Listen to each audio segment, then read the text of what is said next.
पुण्यम तदा भागवतम लभेत। जन्म जन्मांतरों के कल्प कल्पांतरों के जब पुण्य का उदय होता है, सतगुरु की अनंत कृपा होती है, प्रकृति अनुकूल होती है, हमारे किए हुए सत्कर्म जब एकत्र होते हैं, तब जाकर के जीवन में ऐसे अद्वितीय महापुरुषों का दर्शन लाभ प्राप्त होता है। एक बार जोरदार ताली से महाराज जी के चरणों में प्रणाम करते हैं। ऐसे नहीं, दम से शक्ति लगा करके, क्योंकि हमारे पास वो पात्रता नहीं है, हमारे पास वो दिव्यता नहीं है, हमारे पास में वो योग्यता नहीं है, हमारे पास वो भाव नहीं है कि हम समझ सके कि हमें किन चरणों का आश्रय प्राप्त हुआ, किन चरणों का सानिध्य प्राप्त हुआ।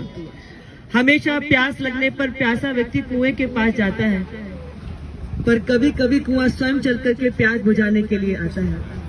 ऐसे अवधूत महाराज के रूप में ये नर्मदा जी के तट धन्य है, जहां स्वयं धुनी वाले दादाजी आपका रूप लेकर के सबको तारने के लिए निकले। और हम तो बहुत ही भाग्यशाली महसूस कर रहे हैं, जब से आपने हमारी सूदी रखी है, हमें लग रहा था दुनिया के सबसे बड़े बादशाह हम ही हैं।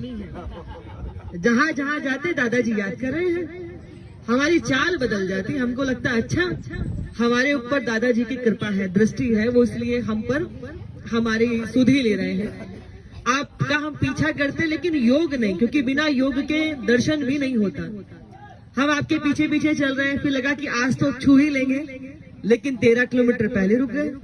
फिर सोचा हाफेश्वर महादेव में तो दर्शन हो ही जाएंगे, लेकिन उससे पहले ही नर्मदा परिक्रमा का साइन बोर्ड लगा हुआ था, हम उधर से चले गए। अब हम आपसे आगे आ गए। अब हमने कहा अब पहले हम पीछे थे, अब दादाजी से हम आगे हो गए, अब हम सरेंडर कर देते, कहीं नहीं भागेंगे, रुक ही जाते हैं, अब तो दर्शन करके ही जाना है।